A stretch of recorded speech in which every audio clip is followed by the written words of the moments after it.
So if you look at your product structure or bill of material structure of fire extinguisher, means whenever we are planning where the fire extinguisher should available in our manufacturing organization or the manufacturing place.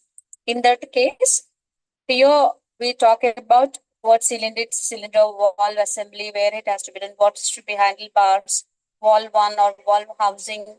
These all should be taken into consideration while we are planning or to structure the fire extinguisher. And output of MRP. Now, just now we have discussed, even inventory status file also has to be kept updated each and every time, because each and whatever the inventory we're ordering, its identification per quantity on hand, safety stock level, quantity which is already allocated. This all has to be kept in mind. Next is output of MRP. And whenever we're talking about output of MRP, here in output, we have planned order receipts, planned order release, and order schedule. So here, whenever we talk, this is the order quantity of an item that is planned to be ordered. Whatever we are planning to be ordered, that will be kept, and at the beginning of the period under considerations to meet the net requirements of that period. And also planned order release. Here we talk about the order quantity of an item that's planned to be ordered or in the planned time period. For that, it will ensure the time or the item which is received or when needed. And order rescheduling, this highlights the need for any expediting or re-expediting and cancellation of open orders, etc. in any unexpected situations. And apart from this, even MRP output results. Here, whenever we talk about MRP output reports, these outputs all includes order release notice, report showing planned orders, rescheduling notices, cancellation notices, in reports on inventory status. So here the output of the MRP system listed above called primary outputs. We call it as primary or outputs by Orlicky's person. And in addition to that, we have secondary output reports also. So here, when we talk about the secondary output reports, here comes the performance control reports, planning reports, and exception reports. We have performance control reports, planning reports, and also the exception. So performance control reports here means here evaluating the system operations by measuring deviations from plans, including whatever missed deliveries. For example, we might have missed some deliveries or there is some anything where whenever we have stock outs.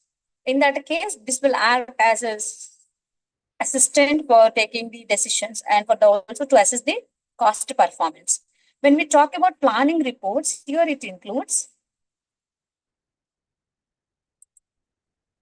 here under planning reports, including phrase commitments and other data that can be used to assess future material requirements.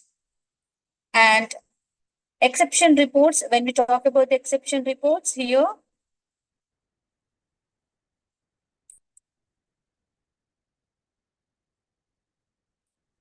we have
Just give me a second. Sorry, there is a network interruption.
So if you just look at here,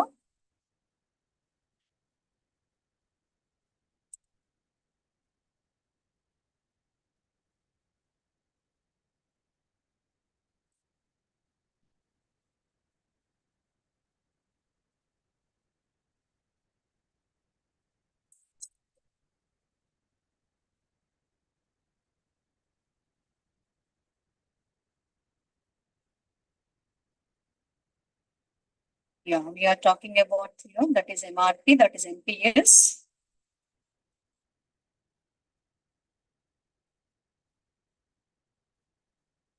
Secondary reports we were discussing.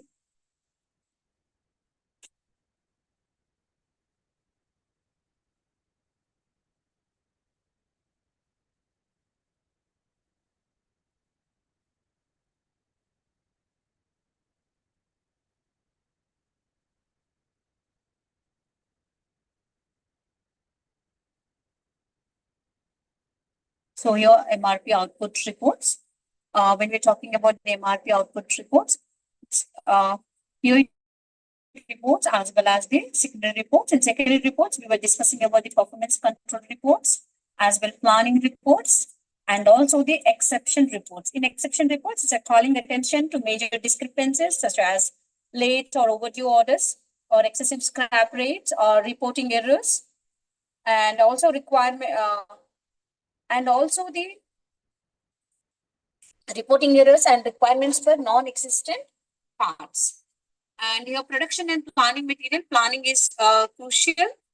And in this, we also even discuss about the requirements to apply the MRP. So what are the requirements? When you talk about this, we have a computer and the necessary software programs which will handle it. And also it will tell us about the accurate and up-to-date master schedules.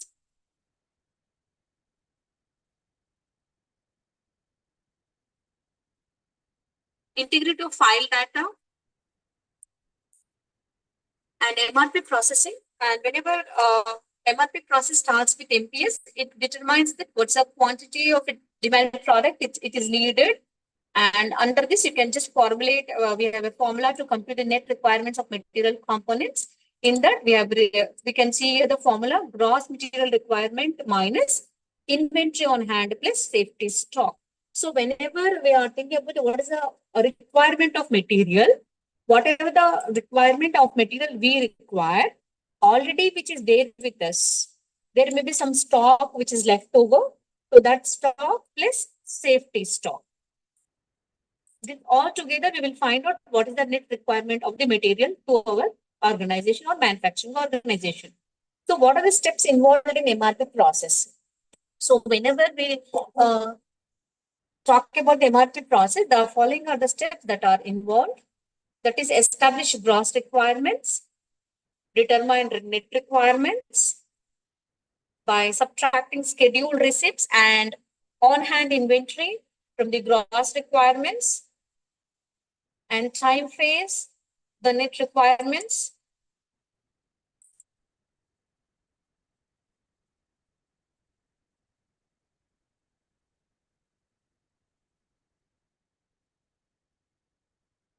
And even here,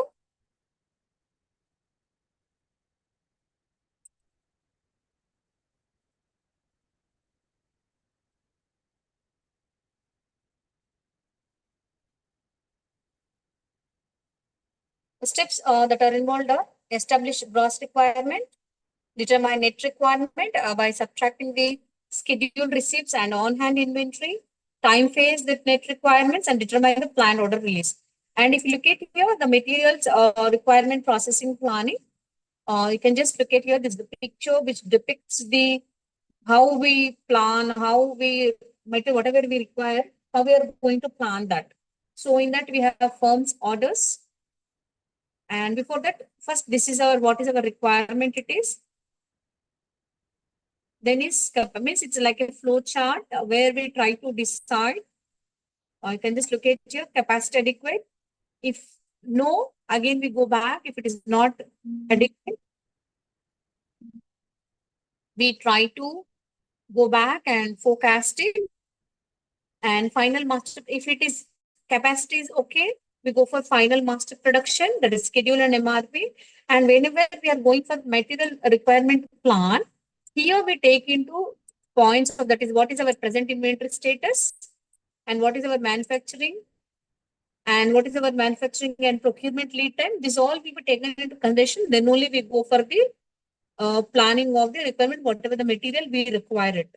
So in the advantages of MRP, we always try to have minimized inventory level and increase inventory turnover. Means whatever the stock is there with us, we try to sell it first, then we go for the new requirement of inventory and track material requirements.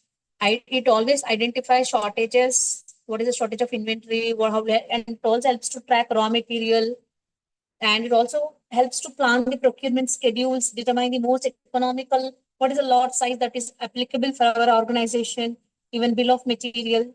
So apart from the advantages, we have even some drawbacks. When we talk about the drawbacks, it's nothing but the MRP not only give accurate output, but if accurate input is provided, then only it can provide it.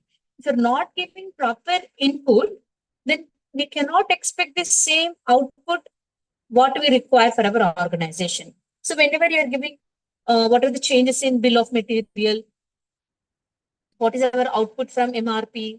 Does we have any serious problems related to that? Did we missed any orders? Did we have an excessive order quantities? Because there will be some seasons or there will be some occasions or some months where we have for certain products, there will be much demand in the market. In that case, are we meeting that excessive order quantities or not? Or are we missing any delivery dates? We are not able to deliver the required commodity or the products to the customers or the distribution channel on time or not. So this all has to be checked. And if any business wants MRP to function effectively, they should provide the all the information so that they will have an accurate master schedule and current inventory levels and good leads time. So this all are plays a very important role. If anything is missing in this part, then totally whatever we are thinking MRP advantage, that is going to turn into disadvantage. And also even we have that MRP is so costly, it's a time consuming, and it's very difficult to implement. Whatever we're thinking MRP we can do, but it is time consuming as well as it's costly and it also difficult to implement. So, and many business, when they try to implement MRP, they face a resistance from employees.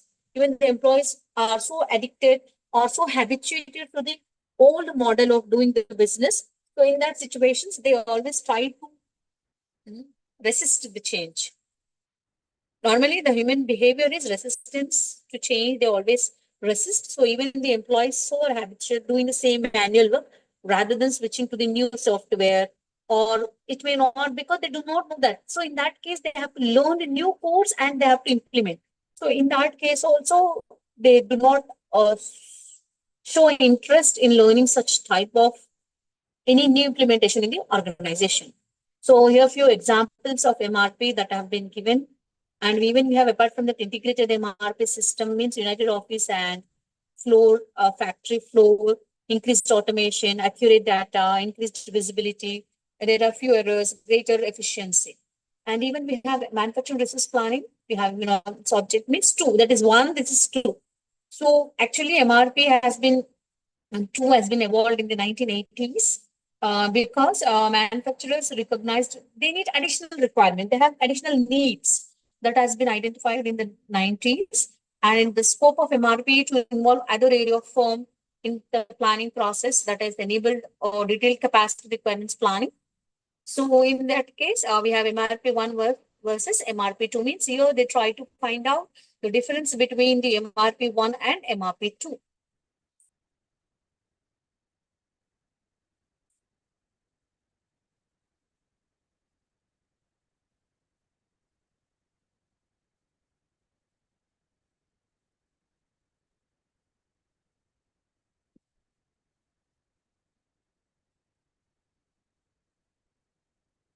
Next, we have capacity requirements planning. The input for the capacity requirements planning are listed below.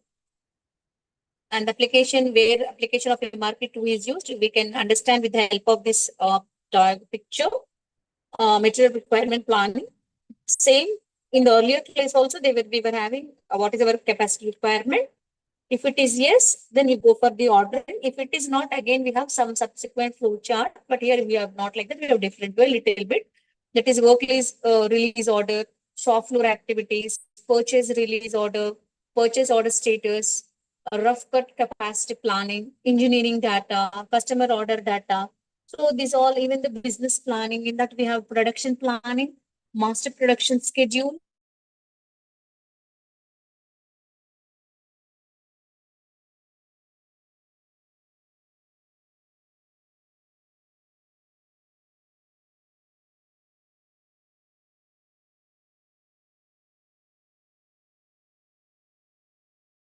the specific advantages are like maximum efficiency, and in that top advantages is given to the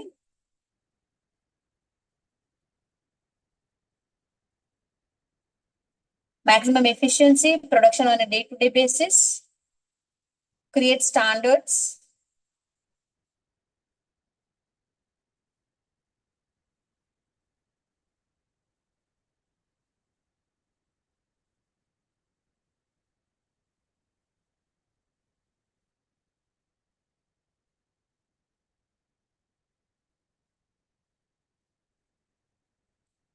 create standards that is for MRP2 and provide guidelines for also.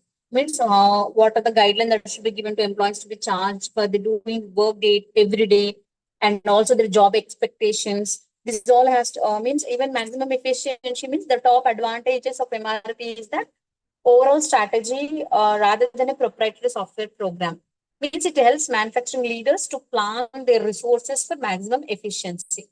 And production on a day-to-day basis means here manufacturing resource planning ensures that manufacturers have the needed materials and human resources to manage production on a day-to-day basis, and also decreases waste as it allows management to only order what they require it. And if you look at the disadvantages, we have risk in implementing part. We have risk in implementing part, and also if you just look at here, we have not. This is not applicable for all. Why? Because the manufacturers who specialize in engineering or day-to-day products may find that the framework is not at all valuable, and it also would be like it also would be like make how to the make to stock manufacturers it will be, and it also not perfect for small manufacturers or manufacturers with low investment, because MRP two is so costly that it cannot be affordable by every person, and also not perfect for all small manufacturers with low investments. So in that case, this is not suggestible for the small organizations or small manufacturers. And apart from that, even and also data accuracy risk is also there. Why? Because here the most significant risk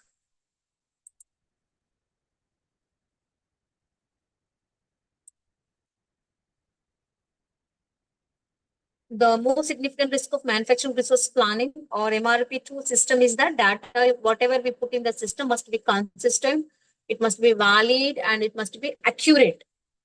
Otherwise, it could be deliver bad or overwhelming results, which is or underwhelming results, which will have a bad impact in the organization. Now, next, if you look at the next one, that is ERP, that is Enterprise Resource Planning. This is the outcome of Industry 4.0. Now, actually, to say we are in Industry 5.0, but the technology has been transformed from all industries, from the manufacturing, and it's going undergoing a lot of revolution. So presently, we are even using Tally ERP9. So enterprise resource planning, and the key features of ERP is like inventory management, compliance and risk management, quality control, process automation. It also requires planning and management, distribution and supply chain management, asset management, finance and accounting. And who uses this ERP system? When we talk about ERP systems, it's not just a massive companies use it, but though they have become particularly essential to, it's more essential to large and a sprawling organization. But today, nowadays, in today's scenario, small business and even independent retailers also are using this type of software because this is supporting them in a very range, which is making them to continue their business very easily. And it is especially popular in manufacturing and production based fields.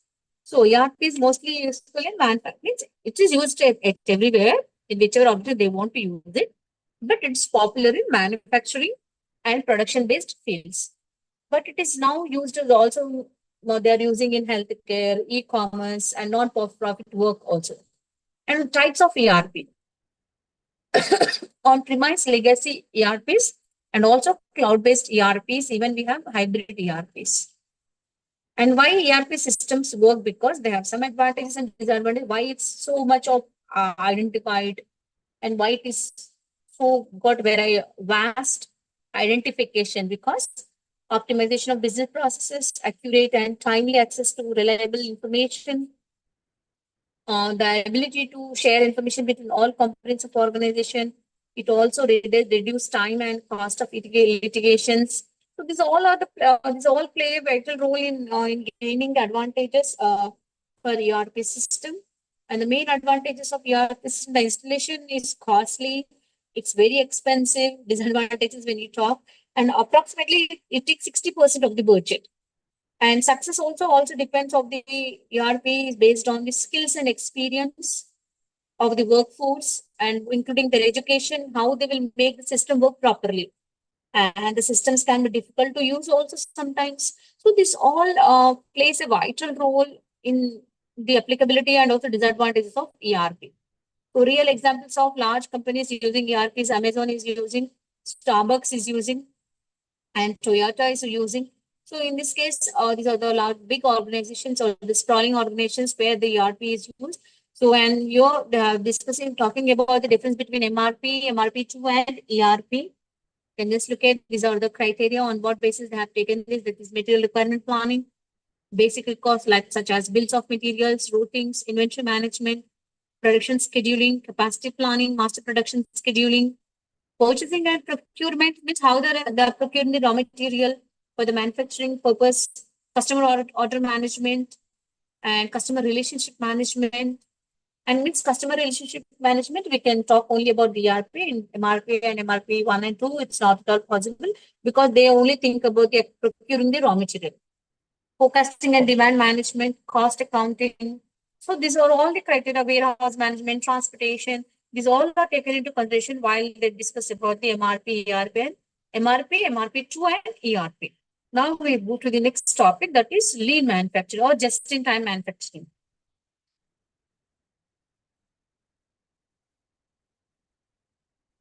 So just-in-time, that is just-in-time manufacturing is not new, and its basic desire is for continued reductions in material resource requirements, and quite common in many businesses. Managers in the minds that how can we reduce the cost of production, how to acquire the raw material, because raw material may also be held for internal sources. Sometimes for what happens if they are not planning properly, the inaccurate forecasting, machine breakdown, sometimes suddenly it happens. So in that case, it's highly impossible to take up the production, because without raw material, production cannot be continued. So if such cases happens, so what is this option we have, how to take up that remaining part, that we are going to understand. So evolution and history of JIT, it was actually JIT production developed at Toyota Motor Corporation in 1950. That is after post World War II. Then it was came into, because of it is most popular because they are used in their organization and they become success by using this. And this concept was actually invented by Taichi Ono of Toyota after World War II. So what is JIT philosophy? So it's not a new technique, and it is also used by the, though we are calling it is done after World War II, that is 1980s and then, but it was first used by Ford Motor Company during 1920 itself. But the technique became more popular when it was used by the Toyota. Though it was done, used by the Ford, it got more of advertising or popular, you can call. It is had been gained only when Toyota Motor Corporation of Japan has introduced for its Toyota motor production system in the 1954. Then only it came more popular because of the Toyota organization. So what is its concept? Actually, what is, so you can just look at here. This is the concept of drawing of the JIT concept. Production, supply, any buffer, consumption, demand. Again, it's a vicious cycle. You can just look at here. Because since the emergence of the term, it was difficult for scientists and business people to define it.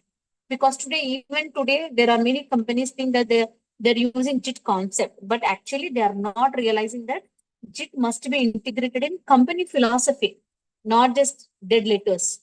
Not means not only keeping it on paper, but actually should be used in the manufacturing place. So your JIT production is a manufacturing philosophy which will try to eliminate the waste that is associated with time, labor, and storage space.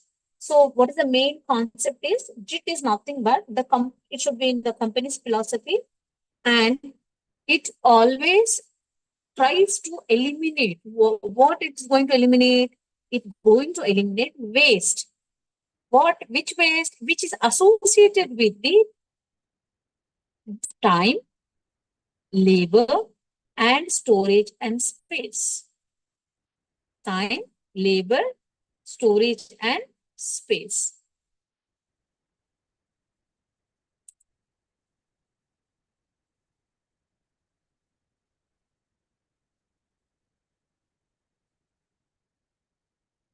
So the JIT always try to eliminate the waste which is associated with time, labor, and storage space. So here the basic of the concept is that always they try to eliminate. They do not want to waste their time. They do not want to waste their labor and storage space. So this is the drawing concept of the JIT.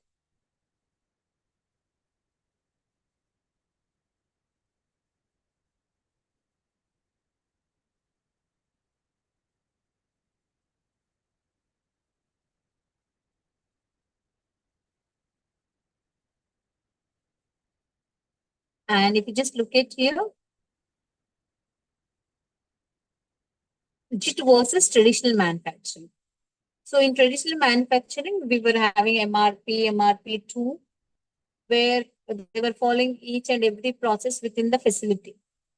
But whereas JIT, it always try to keep housekeeping, that is physical organization and discipline, elimination of defects, and set up reduction and flexible changeover approaches, small lot sizes, uniform plant load, that is leveling control mechanism, balanced flow, actively managing by limiting batch sizes, and also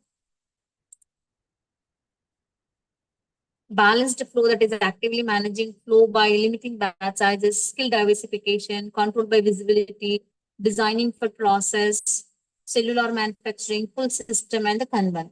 So what are the basic principles of JIT? If you look at here, that is unreliable or unpredictable deliveries, poor quality from suppliers, increased variety of materials, machine breakdowns, labor absenteeism.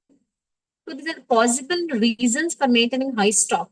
If you are maintaining the high stock, what happens? Because the key thing is to work without buffer stock. That is what JIT wants. Because just in time they want to eliminate the buffer stock, the stock, extra stock which you are keeping.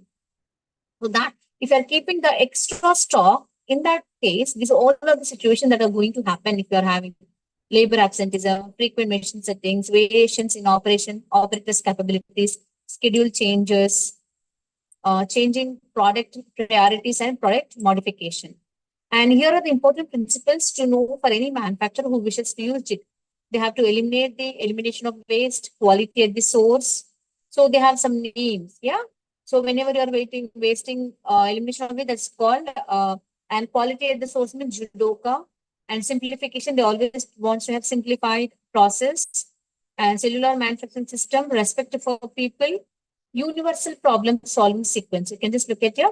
So the Juran who states that every problem solving, every breakthrough follows an universal sequence of events. And there is a sequence of events for which the situations or the things or the activities takes place.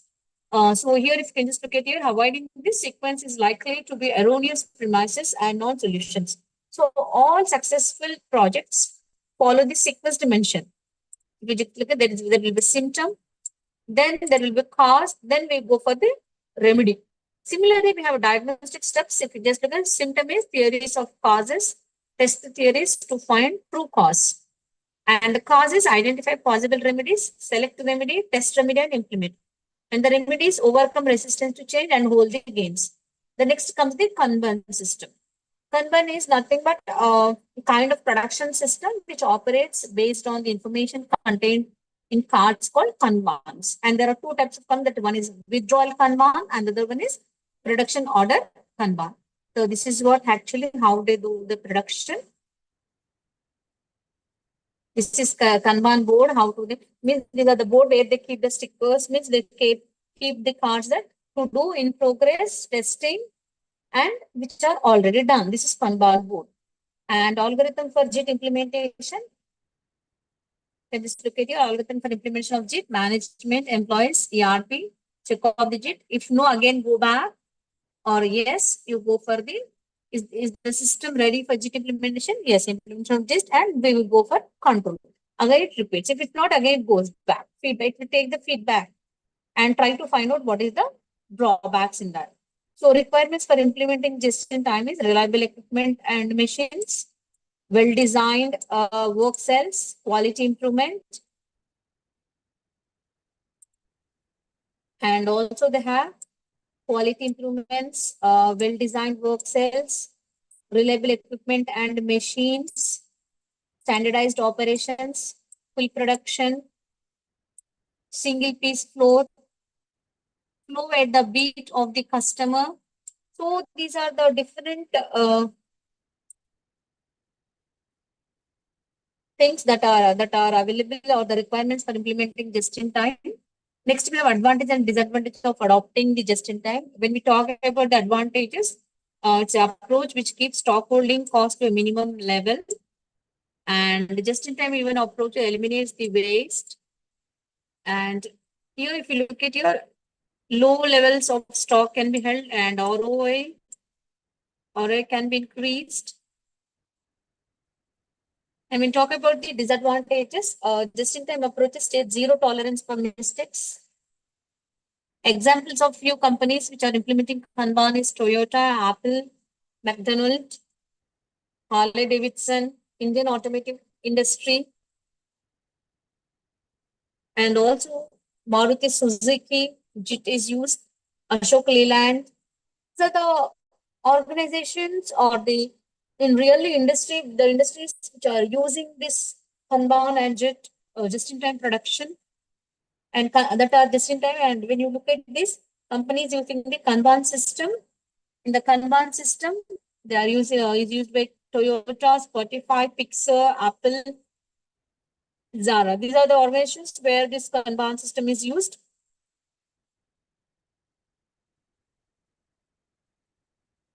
Please go through the case study given over here. That is how ABL turned around JIT. Okay, this will be much useful to understand the concept. Next we have is lean manufacturing process and applications. And lean manufacturing, it's a philosophical way of working which emphasizes the removal of waste within a process. And lean manufacturing meaning and aims, it's nothing but synonymous with removing waste. Same, it's a synonymous. And eliminating waste is certainly a key element for any lean practice. But the ultimate goal of practicing lean manufacturing isn't that simple to eliminate waste as stated above. So here we have a different lean manufacturing provides a systematic method for minimizing waste within a manufacturing system while staying within certain margins of control such as productivity quality. Examples of lean production methods in use today include SMED, that is single minute exchange of die, and TPM, that is total productive maintenance, and Kanban. While examples of methodology that are used in lean manufacturing are Lean Six Sigma and DMAIC. Lean Six Sigma and DMAIC. So here DMAIC means define, measure, analyze, and improve and control. So here, what are the aims of lean manufacturing? So always elimination of waste it will do, it wanted, and defective free production lines. Only produce what is needed when it is needed. Only produce what is needed and when it is needed. So this is also the aims, main aim. And lean manufacturing principles and waste of lean production is identify the value and also map the value stream, create flow, establish pull, seek perfection. And waste of lean production, if you can just look at here, we have 7 waste. That is unnecessary transportation, excess inventory, unnecessary motion of people, equipment or machinery waiting, whether it is people waiting or idle equipment, overproduction of a product, over processing, and also putting more time into a product than a customer needs. So we are giving much importance time to the product rather than customer what actually he needs it. And your elements of lean manufacturing, we have SMED or setup time reduction, Kanban, total productive maintenance, batch size reduction, cellular layout. Pokayo means mistake proofing. Pokayo means mistake proofing. It is means which involves or it brings the system which eliminates human mistakes in terms of quality, safety, and other parameters. And then 5S is a lean tool which consists of 5 steps. You know the 5S. Series, Satan, Siso, Siketsu, Shishitsuke. So these are the 5S where it talks about these are 5 lean tools which comes from the Japanese language and which always aims to improve workplace efficiency. So this 5S main aim is to increase the workplace or improve the workplace efficiency. Next is quality at the work, worker involvement, continual improvement, Kaizen. Kaizen means small improvement. Kaizen means small improvement, and it's a continuous improvement. It's a continuous improvement throughout the organization Kaizen culture. The next one is standard work, means define your work and process instructions, visual management, value stream mapping, production leveling. That the Hejun means production leveling means production smoothing or aims to distribute production volumes. Few of the tools of lean manufacturing are Anton, bottleneck analysis, Jemba, Jidoka means automation, and JIT, KPIs, key performance indicators, cycle time, and overall equipment effectiveness, PDCA, that is plan, do, check, and act as an iterative and scientific methodology for implementing improvements. So here they have given the difference between JIT and lean manufacturing. Benefits of lean manufacturing, if you look at here, benefits of lean manufacturing, we have increased product quality, improved lead times, sustainability, employee satisfaction, increase profits, and it also reduces work in progress and lower cycle times, multi-skill worker, and it also reduce defects. And lean manufacturing implementing strategies. Some of the steps are like senior management involvement will be there, and they always try to start it with smaller projects rather than going for the larger projects at a time, and start with limited execution and employ a professional. What are the obstacles in implementing lean manufacturing? So because as well we have the benefits, even we have some obstacles in the lean manufacturing. In that we have lack of management support, lack of training, communication, resistance to change, no direct financial advantage, and past failures. Then we have Lean Six Sigma. It is nothing but DMIC, define, measure, analyze, improve, and control. It's called Lean Six Sigma. Examples of the companies which are using lean manufacturing is Toyota, Intel, John Deere, Nike. So these are the organizations where the lean manufacturing is used. Toyota is the main because it's an automobile giant, which perhaps the first major company to adopt the lean ideology. Because lean ideology was first used in the Toyota only because, and it has not only eliminated waste, but they have also mastered the techniques. Mastered the techniques to a primary process that allow these goals to be reached. And the first is a process called Jidoka, which translates the roughly to mechanization with help of humans. This means that although some aspects of the job are automated, humans are continually checking the quality of the product. These are also programs built into the system that allows the machines to shut themselves down if someone spots a problem. And the second part is JIT, that is just-in-time model. This will ensure that the next step of a process is only started once the previous phase is completed. Then only they go for that. Even the Intel also, it is famous or known for the computer processes. And they also adopted the lean manufacturing techniques to provide high quality product to an industry that demands zero bugs. And John Deere, you all know it's a lean man, also adopted a manufacturing approach to their business. And here they use this system for the quality control mechanisms and which are fully automated, uh, meaning that more parts can be checked for defects in a shorter period. And in the Nike, which is a famous shoe and clothing giant, has also adopted lean manufacturing techniques, much like other businesses.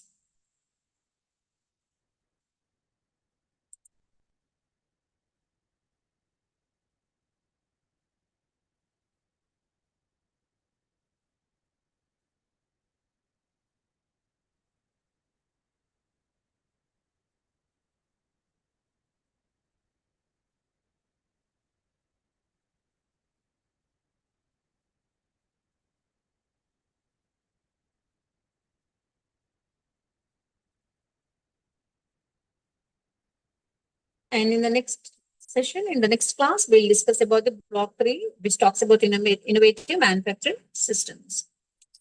And we continue it in the next class.